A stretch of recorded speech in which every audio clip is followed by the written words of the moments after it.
Good morning everyone. Hello.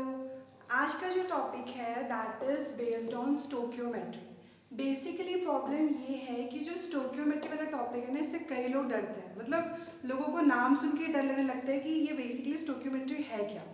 तो पहली चीज़ तो ये है कि आप लोगों को बिल्कुल भी घबराना नहीं है, ठीक है। आप लोगों को बस इतना पता होना चाहिए कि स्टोक्योमेट्री किस तरीके से, कहाँ पर, कैसे इस्तेमाल किया जाता है। मैं आपको धीरे धीरे करके सारी चीज़ें बताऊंगी, लेकिन आपसे रिक्वेस्ट है कि आप ध्यान से सुनिएगा। आइए देखते हैं।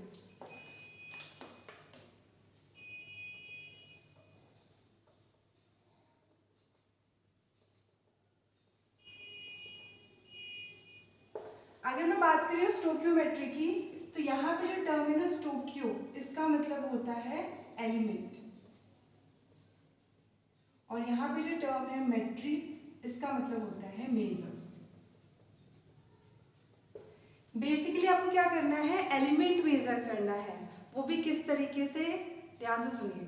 स्टोक्योमेट्री बेसिकली एक ग्रीक वर्ड से डिराइव हुआ है, ठीक है, जिसका मतलब होता है स्टोक्यो एंड देन मेट्री, जहाँ पर स्टोक्यो का मतलब होता है एलिमेंट और मेट्री का मतलब होता है मेजर। ये तो पहली चीज़ हो गई। दूसरी चीज़ ये होती है, इसको अगर हम लोग जनरली डिफाइन करें कि इसकी डेफिनेशन क्या होती है, तो इसकी डेफिनेशन है a science of measuring quantities of element. ये बस वन लाइन की डेफिनेशन है।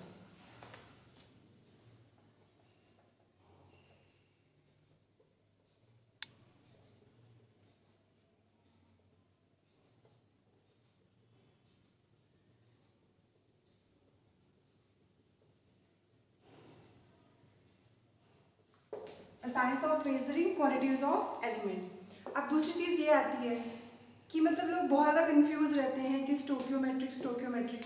ये तो जनरल इंट्रोडक्शन था। अब मैं आपको आपकी डेली लाइफ से जुड़े इस कॉन्सेप्ट को समझाती हूँ, ध्यान से सुनिए। ये बताइए, जब आप लोग चाय बनाते हैं, ठीक है, चाय बनाने के लिए दूध, अदरक, चाय पत्ती, चीनी, इन सब की जरूरत पड़ती है ना। तो उसमें कितना दूध पड़ेगा, कितनी चाय पत्ती यूज होगी, कितनी चीनी लेनी है, कितना अदरक लेना है, कितने क्वांटिटी की, वही हमारा क्या है, स्टोक्योमेट्री है। तो स्टोक्योमेट्री हर जगह यूज होती है। फॉर एग्जाम्पल, अगर आपको एक पर्सन के लिए चाय बनानी है, तो एक पर्सन के लिए चाय बनाने के लिए 1 कप मिल्क, ठीक है, फिर आई थिंक 1 स्पून आपकी चाय पत्ती लगेगी और 1 स्पून शुगर और अदरक, ठीक है। उसी तरीके से अगर मैं यहाँ पर, हम लोग को पता है कि जो बेसिकली जो इंडिया है वो किस पे डिपेंड करता है, एग्रीकल्चर पे। ये हमारा प्राइमरी सोर्स है। तो अगर मैं एग्रीकल्चर की बात करूँ, तो एग्रीकल्चर में जो हम लोग फर्टिलाइजर्स यूज़ करते हैं, उन फर्टिलाइजर्स को हम किस तरीके से यूज़ करेंगे ताकि एक पर्टिकुलर पीरियड ऑफ टाइम में हमें वो चीज़, जो क्रॉप है, वो ग्रो करके मिल जाए। तो ये भी हमारा क्या हुआ, स्टोक्योमेट्रिक हुआ। सब लोग दाल खाते हैं, तो दाल में कितना नमक पड़ेगा, कितनी क्वांटिटी में नमक पड़ेगा, ना कि नमक ज़्यादा हो ना कि कम हो। तो वो जो क्वांटिटी है वही आपकी क्या है, स्टोक्योमेट्री है। तो इससे कोई घबराने की ज़रूरत नहीं है। मैंने आप लोगों को स्टोक्योमेट्री का जो एग्जाम्पल है वो डेली लाइफ से रिलेट करके दिया है ताकि आप लोगों को कोई प्रॉब्लम ना हो। अब यहाँ पर अगर स्टोक्योमेट्री की बात करूँ कि केमिकल रिएक्शंस में कैसे यूज़ करते हैं, तो देखिए, फॉर एग्जाम्पल यहाँ पे रिएक्शन है N2 plus O2 gives NO। क्या ये रिएक्शन बैलेंस है? तो आप कहेंगे नहीं, क्योंकि यहाँ पर N2 मॉलिक्यूल है, O2 मॉलिक्यूल है, NO मॉलिक्यूल है, लेकिन यहाँ पर नाइट्रोजन के एटम कितने हैं, 2, ऑक्सीजन के कितने हैं, 2, बट यहाँ पर नाइट्रोजन और ऑक्सीजन के एटम कितने हैं, सिंगल सिंगल है कि नहीं है। तो बैलेंस करने के लिए हम लोग क्या करेंगे, या तो आप यहाँ पे 2 से मल्टीप्लाई कर दो, N2 plus O2 gives 2N, या दूसरा तरीका ये है कि आप यहाँ पे जो N2 है, यहाँ पे जो 2 नाइट्रोजन के एटम है, उसका क्या कर दो, उसको 1 नाइट्रोजन एटम में कन्वर्ट कर दो। तो ये बहुत सिंपल है। अगर मैं इस N2 को हाफ से डिवाइड कर दूँ, half N2 plus half O2 and this will become NO। तो ये हमारा क्या हो गया, रिएक्शन बैलेंस करने का तरीका। यही क्या है, आपका स्टोक्योमेट्री। और यहाँ पे जो हमने जो वैल्यूज यूज करी है, N2 के आगे कितना आ रहा है, 1 आ रहा है, O2 के आगे 1 और NO के आगे 1। यहाँ पर ये रिएक्शन बैलेंस नहीं थी तो इसको कंसिडर नहीं करेंगे। N2 के आगे 1 आ रहा है, O2 के आगे 1 आ रहा है, NO के आगे 2 आ रहा है। तो यहाँ पे जो ये नंबर्स होते हैं ना, इनको हम लोग क्या कहते हैं, स्टोक्योमेट्रिक कोफिशिएंट। ये जो आपके नंबर्स हैं 1 1, इन सब नंबर्स को हम लोग क्या कहते हैं, this all numbers called as stoichiometric coefficient. Clear है इतना? एग्जाम्पल के लिए दूसरी रिएक्शन देख लो। मान लो यहाँ पर होता N2 plus O2 gives N2O3। तो क्या ये रिएक्शन बैलेंस है? ये रिएक्शन भी बैलेंस नहीं है। तो अब क्या करोगे, यहाँ पे नाइट्रोजन के 2 एटम है, ऑक्सीजन के 2 एटम है, लेकिन यहाँ पे नाइट्रोजन के 2 एटम है लेकिन ऑक्सीजन के कितने हैं, 3 है। तो नाइट्रोजन तो बैलेंस है पर ऑक्सीजन नहीं है। तो एक ही चीज है, या तो यहाँ पर 3 ऑक्सीजन आ जाए और यहाँ से 2 ऑक्सीजन चला जाए। तो उसका क्या तरीका है, तो इसको कर लो N2 plus 3/2 O2 is equal to N2O3। अब यहाँ पे जो 2 है 2 ये क्या होगा, कैंसिल हो जाएगा। तो आपके पास ऑक्सीजन कितने आ गए, 3। तो ये क्या हो जाएगा, N2O3। या तो एक काम और कर सकते हैं कि इसको 2 से मल्टीप्लाई कर दो। फॉर एग्जाम्पल देखो 2N2 प्लस 3O2 और यहाँ पे कर दो 2N2O3। क्लियर है?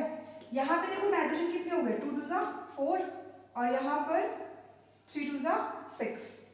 तो यहाँ पर अगर मैं नाइट्रोजन एटम देखूँ तो 4 और यहाँ पे कितने हो गए, 6। तो इक्वेशन क्या होगी, बैलेंस। यही आपका क्या है, स्टोक्योमेट्री है। बेसिकली मोल कॉन्सेप्ट में स्टोक्योमेट्री यूज करने का पर्पस ये है कि हम न्यूमेरिकल्स बहुत इजीली तरीके से सॉल्व कर सकते हैं।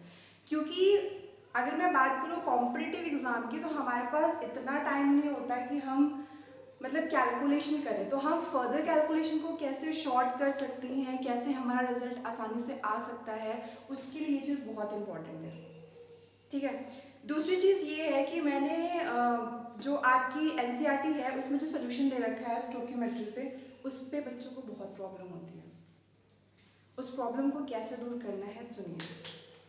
आप लोगों की जो NCERT की बुक है उसमें आपसे पूछ दिया, आपको कोई रिएक्शन लिखी है, उसके इतने मोल्स प्रोवाइड कर दिए हैं, तो आपको जो सेकंड प्रोडक्ट दे रखा है उसके मोल्स फाइंड आउट करने हैं। इसमें बहुत ज़्यादा डाउट होता है।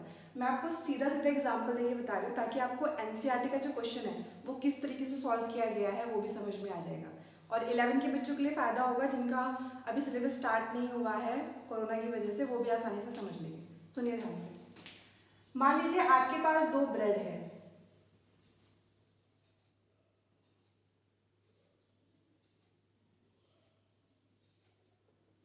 और ये है आपके पास चीज, और यहाँ पर आपको मिलेगा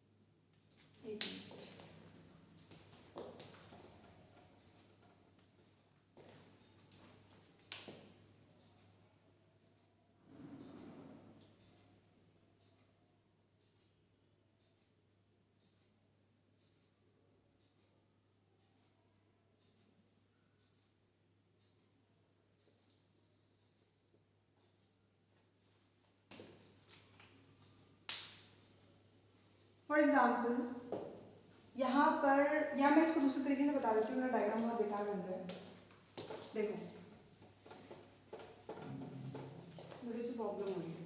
आपके पास मान लो 2 ब्रेड है, ठीक है, और एक आपके पास है चीज का स्लाइस। तो यहाँ पर आपको मिलेगा 1 चीज ग्रिल्ड सैंडविच।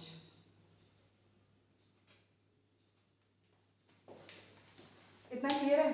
जैसे दो ब्रेड है, मान लो ये आपके दो ब्रेड हो गए, ठीक है, ये दो ब्रेड है और दो ब्रेड के बीच में, ये दो ब्रेड हो गए और दो ब्रेड के बीच में क्या है आपका, एक चीज है, चीज का स्लाइस है, ठीक है। तो कहने का मतलब है कि अगर हमें एक चीज ग्रिल्ड सैंडविच बनाना है तो उसके लिए हमें दो ब्रेड की रिक्वायरमेंट है। इतना क्लियर है?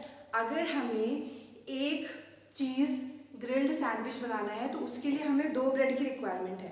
क्वेश्चन ये है कि कितने कितने स्लाइसेस ऑफ ब्रेड की जरूरत पड़ेगी अगर हमें 8 चीज ग्रिल्ड सैंडविच बनाना है। तो क्वेश्चन क्या, देखो क्वेश्चन कह रहा है कि how many slices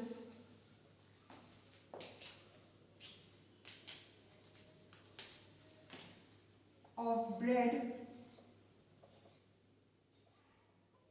do you need to make 8 cheese grilled sandwich? ये क्वेश्चन है। तो बहुत सिंपल है, देखो आपको जो वैल्यू दी हुई है कि आपके पास 8 चीज ग्रिल्ड सैंडविच है, ठीक है, उसको यहां पे लिख दो, 8 चीज ग्रिल्ड सैंडविच, और यहां पे एक ब्रैकेट बना दो। क्लियर है? अब क्वेश्चन में तो हमें दे रखा है कि 8 चीज ग्रिल्ड सैंडविच है, जो वैल्यू आपको बाद में दे रखी है ना कि हमें इतने ग्रिल्ड सैंडविच बनानी है, तो वो वैल्यू आपने यहाँ पे रख दी। अकॉर्डिंग टू द रिएक्शन, दो ब्रेड और एक चीज मिलकर कितने बना रहे, एक चीज ग्रिल्ड सैंडविच बना रहे हैं, एक चीज ग्रिल्ड सैंडविच, ठीक है। एक चीज ग्रिल्ड सैंडविच कितने ब्रेड से बन रहा है, दो ब्रेड से, 2 ब्रेड। इतना क्लियर है? अब ये बताओ, यहाँ पर है 8 चीज ग्रिल्ड सैंडविच, यहाँ पे कितना है, एक चीज ग्रिल्ड सैंडविच, तो ये क्या हो जाएगा, कैंसिल हो जाएगा। चीज ग्रिल्ड सैंडविच और चीज ग्रिल्ड सैंडविच कैंसिल हो गया, तो यहाँ पे कितना हुआ, 8 टू कितना होता है, 16 ब्रेड। क्लियर हुआ? तो आपका आंसर कितना आ जाएगा, हमें 16 ब्रेड की रिक्वायरमेंट है। इसमें कोई डाउट नहीं है ना? अब इसी पे बेस्ड कैसे हम लोग न्यूमेरिकल्स करते हैं वो भी देखो, ध्यान से देखो।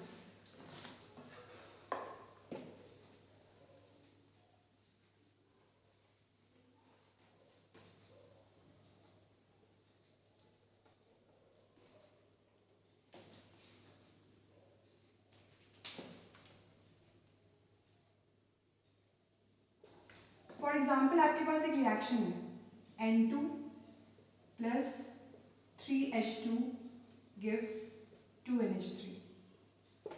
ये रिएक्शन सबको पता है, अमोनिया की जनरल रिएक्शन है, हम लोग बचपन से पढ़ते हुए आ रहे हैं, तो इसमें कोई प्रॉब्लम नहीं होनी चाहिए। आपसे क्वेश्चन पूछ रहा है कि हमें कितने मोल ऑफ N2 की जरूरत है अगर यहाँ पर 10 मोल ऑफ NH3 है। क्वेश्चन है how many moles of N2 required to make 10 mole of NH3।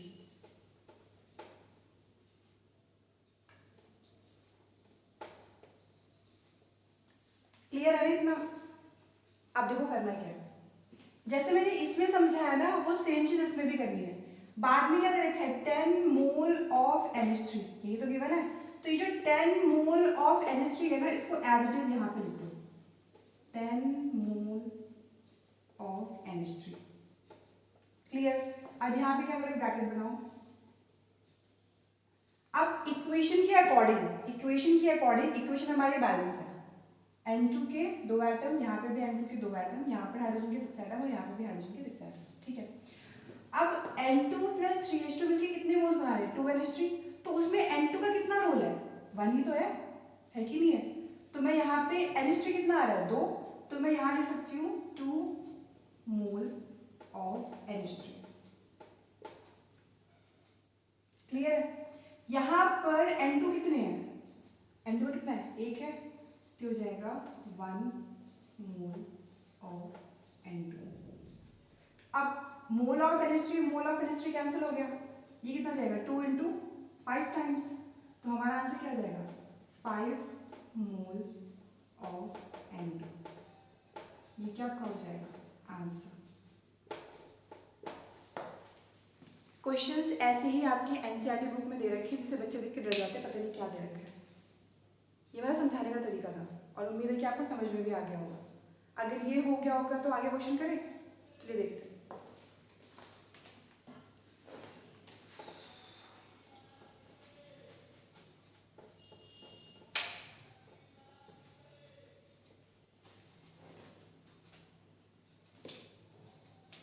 Question है 245 ग्राम ऑफ पोटेशियम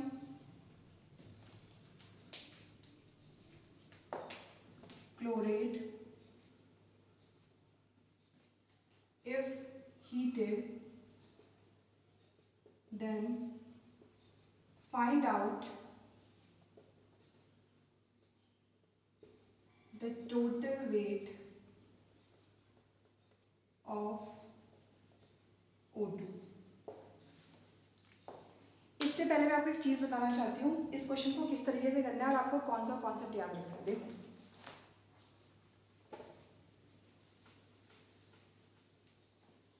आपके पास एक रिएक्शन है AA plus BB CC plus DD। ठीक है, ये जो कैपिटल A है और जो कैपिटल B है, ये आपके क्या है? रिएक्टेंट। कैपिटल C और कैपिटल D क्या हो गए? प्रोडक्ट। ABCD क्या है? Stoichiometric coefficient. इस चीज का ध्यान रखना। जो आपका small a, small b, small c और जो स्मॉल d है, वो सब क्या है आपका? Stoichiometric coefficient. क्लियर है? तो यहाँ पे देखो करना क्या है, डायरेक्टली फॉर्मूला यूज करना है और किस तरीके से क्वेश्चन में करेंगे वही बता रही हूँ। अकॉर्डिंग टू स्टोइकियोमेट्रिक कॉन्सेप्ट हम लोग क्या करेंगे, जो नंबर ऑफ मोल्स है A के अपॉन उसका stoichiometric coefficient is equal to number of moles of B upon उसका stoichiometric coefficient, number of moles of C उसका stoichiometric coefficient, number of moles of D और उसका स्टोइकियोमेट्रिक कोफिशिएंट। इसी फॉर्मूले को हम लोग यूज करेंगे और क्वेश्चन सॉल्व करेंगे। ठीक है, जो आपका रिएक्टेंट दे रखा है उसके मोल्स और उसी का स्टोइकियोमेट्रिक कोफिशिएंट। ठीक है, जो आपका रिएक्टेंट दे रखा है उसके मोल्स और उसी का स्टोइकियोमेट्रिक कोफिशिएंट। हम ये मान के चल रहे हैं कि रिएक्शन बैलेंस है। The reaction should be balance. इतना पता होना चाहिए कि जो रिएक्शन है वो बैलेंस्ड होनी चाहिए, अदरवाइज बाकी सारी चीज क्या हो जाएंगी? गलत हो जाएंगी। ठीक है, अब यही वाला जो फॉर्मूला है मैं इस पे अप्लाई करती हूँ। देखो कैसे। क्वेश्चन में कह रहा है कि 245 gram of potassium chloride if heated then find out the total weight of O2। अगर मैं बात करूँ पोटेशियम क्लोराइड की, तो पोटेशियम क्लोराइड का फॉर्मूला क्या होता है? KClO3। ये तो होता है। तो देखो, अगर मैं KClO3 को हीट करूं तो क्या मिलेगा? KCl plus O2। बट ये रिएक्शन बैलेंस नहीं है। ठीक है, तो हम इस रिएक्शन को बैलेंस करेंगे। अगर मैं यहाँ पे 2 कर दूं तो यहाँ पे भी क्या आएगा? 2 KCl और यहाँ पे 2 3 6 आ रहा है। यहाँ पे ऑक्सीजन कितना है? 2, तो यहाँ क्या कर देंगे?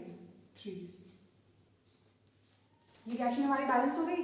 अब रिएक्शन बैलेंस है तो हम क्या लगा सकते हैं? स्टोइकियोमेट्रिक वाला कॉन्सेप्ट। स्टोइकियोमेट्रिक वाला कॉन्सेप्ट उसी पे लगाना है जिसके बारे में पूछा गया है। क्वेश्चन में 245 ग्राम ऑफ पोटेशियम क्लोराइड, मतलब पोटेशियम क्लोराइड का मास गिवन है। अगर हमें क्वेश्चन में किसी चीज का मास गिवन है तो हम लोग क्या उसका number of moles find out कर सकते हैं? बिल्कुल कर सकते हैं, जो मैंने आपको सेकंड लेक्चर में बताया था। अगर मास गिवन है तो फॉर्मूला क्या होता है?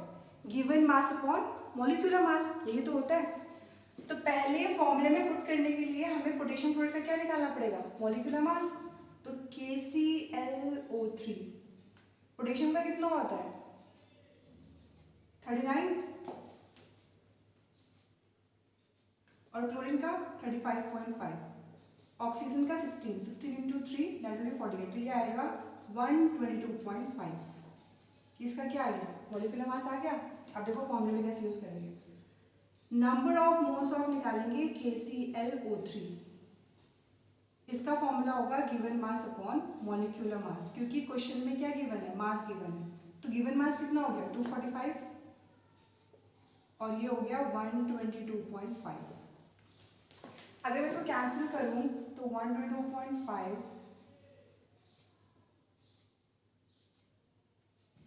हाँ, तो ये हो जाएगा 2 टाइम्स, तो इसके मोल्स कितने आ गए 2 मोल। क्लियर है।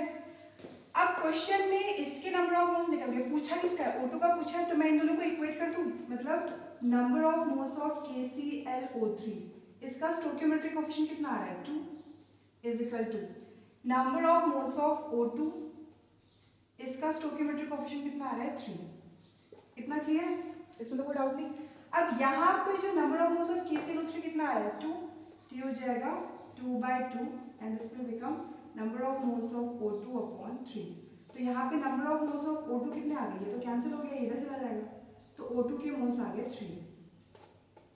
लेकिन क्वेश्चन में उसने हमसे नंबर ऑफ मोल्स नहीं पूछा है, उसने हमसे क्या पूछा है, ऑक्सीजन का वेट पूछा है।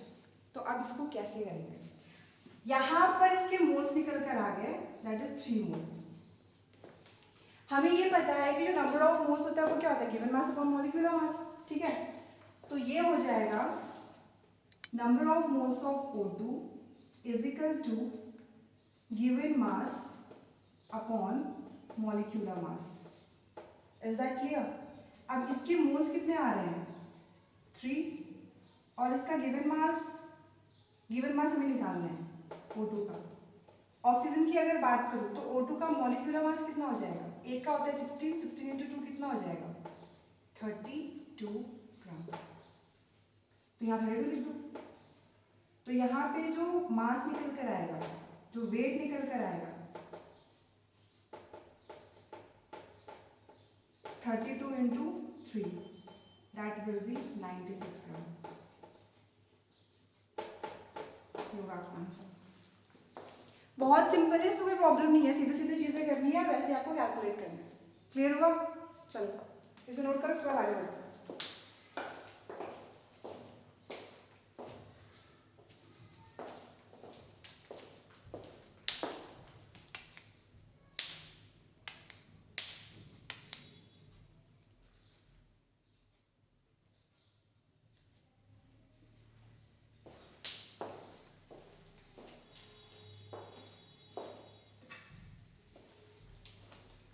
आप सबने नोट कर लिया होगा, आइए देखते हैं next question.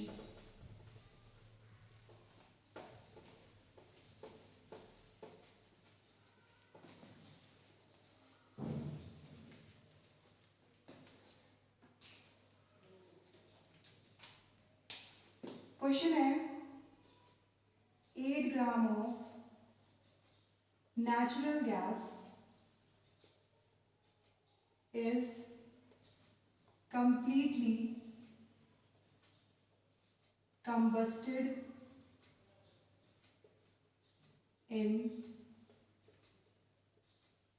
excess of air. Find out the volume of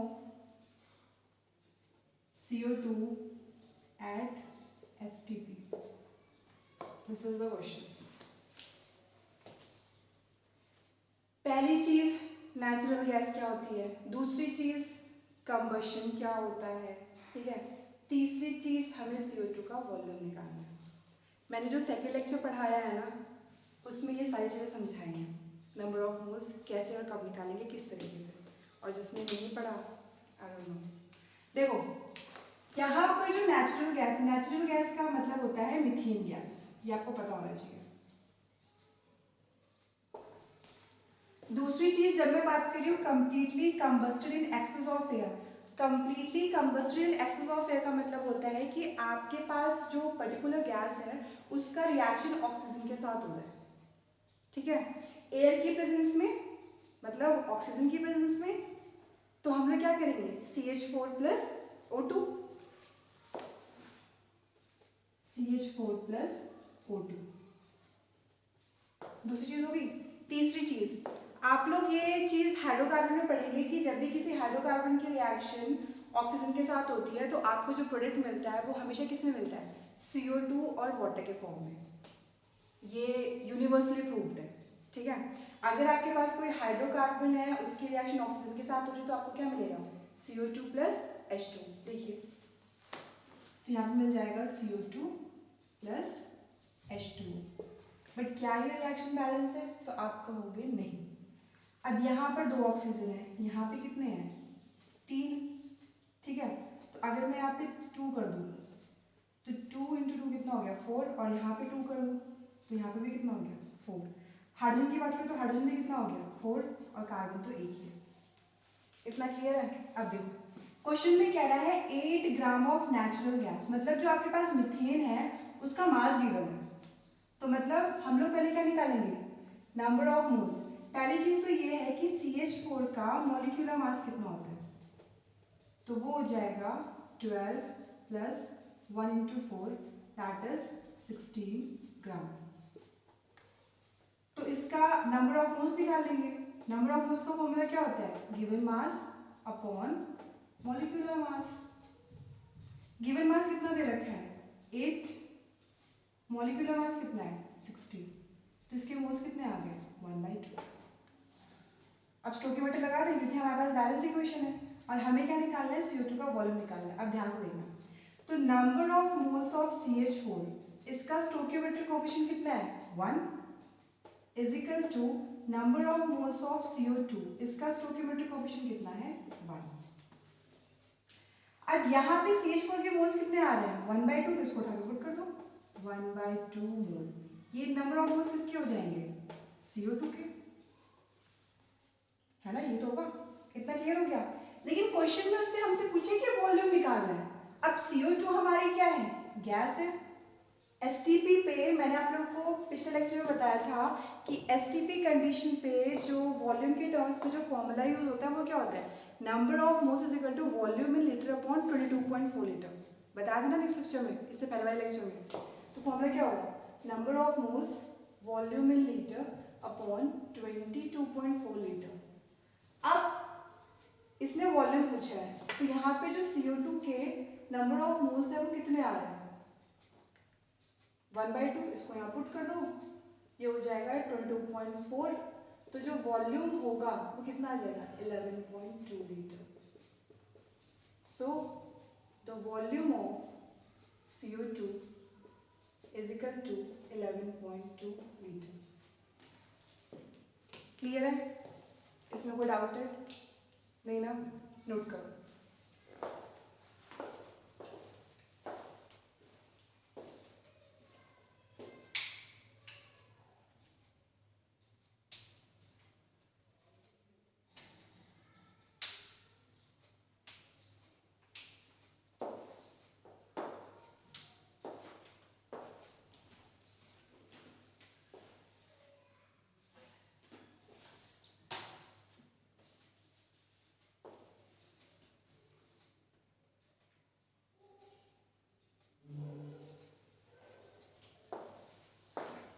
हो गया।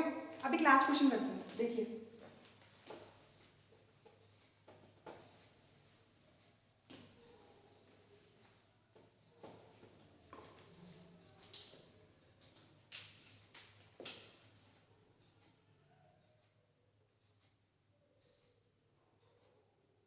क्वेश्चन है 17 gram of AgNO3 is heated. Find out the weight of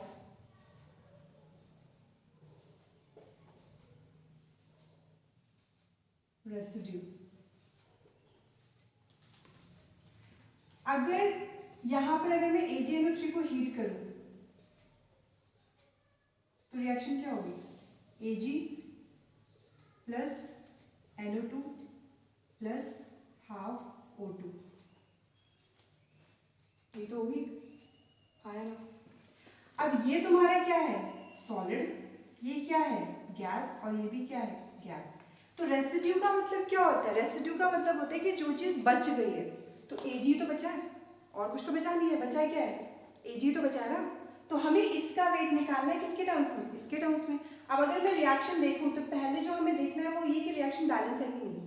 Ag कितना है? 1, नाइट्रोजन कितना है? 1, ऑक्सीजन कितना है? 2 + 1 3। तो इक्वेशन क्या है आपकी? बैलेंस। देखो अब यहाँ पर AgNO3 का मास गिवन है, तो पहले हमें क्या निकालना पड़ेगा? इसका मॉलिक्यूलर मास निकालना पड़ेगा। तो अगर मैं AgNO3 की बात करूँ तो Ag का एटॉमिक मास होता है 108, नाइट्रोजन का होता है 14, ऑक्सीजन का होता है 16। तो इसका मॉलिक्यूलर मास कितना आएगा? 108 + 14 + 16 × 3, दैट विल बी 108 + 14 + 48, जो आ जाएगा 170 ग्राम। Is it okay? आगे देखो। अब अगर मैं बात करूं number of moles of AgNO3, हमेशा की तरह हमें क्वेश्चन में मास गिवन है, तो मास गिवन तो फॉर्मूला क्या हो जाएगा? गिवन मास अपॉन मॉलिक्यूलर मास।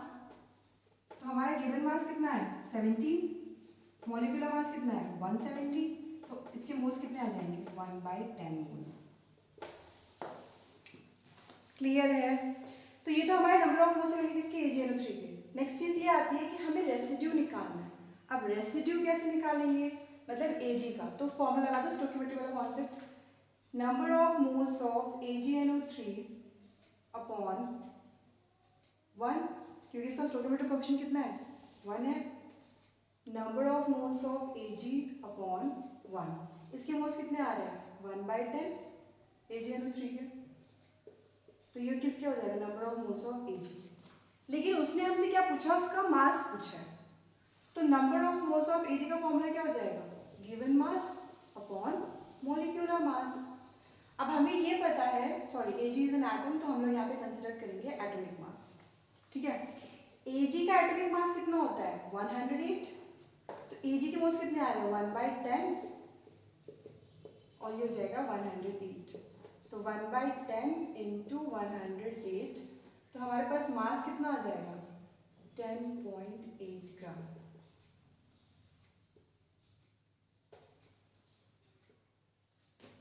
क्लियर है? ये था आपका पूरा कॉन्सेप्ट अबाउट स्टोइकियोमेट्री।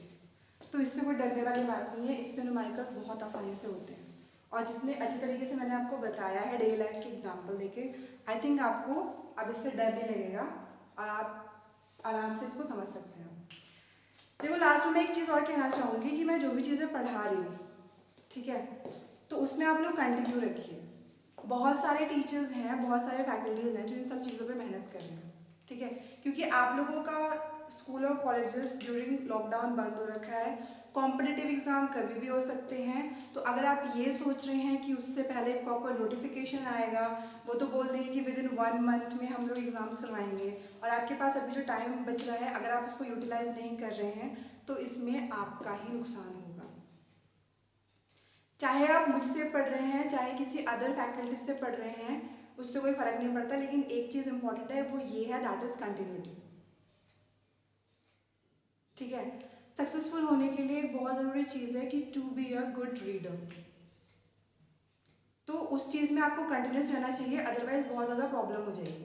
दूसरी चीज ये है कि अगर इसमें स्टोइकियोमेट्रिक कॉन्सेप्ट को तो मैंने एक्सप्लेन कर दिया है, जो नेक्स्ट लेक्चर होगा that is based on limiting reagent. ठीक है, इसके बाद मैं आपसे एक चीज ये कहना चाहूंगी कि जो भी आप लोग को प्रॉब्लम होती है उसके लिए आप कमेंट करते हैं, ठीक है, लेकिन I am not a YouTuber, मैंने अभी जस्ट स्टार्ट किया है, तो जो लेक्चर्स मैं अपलोड कर रही हूँ वो 1 by 1 अपलोड कर रही हूँ। अगर आप लोग को स्क्रॉल डाउन करते हुए आपको मेरा सेकंड लेक्चर दिख रहा है तो आप मेरे चैनल पे जाके उसका फर्स्ट लेक्चर भी देख सकते हैं, या मैं अब एक काम करूँगी कि जो भी मैं लेक्चर्स अपलोड कर रही हूँ उससे पहला वाला जो लेक्चर है उसको मैं डिस्क्रिप्शन में उसका लिंक ऐड कर दूंगी ताकि आप लोगों को कोई प्रॉब्लम ना हो। ठीक है, तो इस पे आप लोग क्वेश्चंस करिएगा। फर्दर आपको अगर कोई प्रॉब्लम होती है तो आप मैसेजेस या फिर मेल्स या फिर कमेंट्स कर सकते हैं, मैं देख लूँगी, ठीक है। क्वेश्चंस करना बहुत इंपॉर्टेंट है and please be continuity maintain करके रखना, that is the only request, okay. So आप लोग पढ़ते रहिए, हंसते रहिए, मुस्कुराते रहिए, घर पे रहिए, सुरक्षित रहिए। Thank you.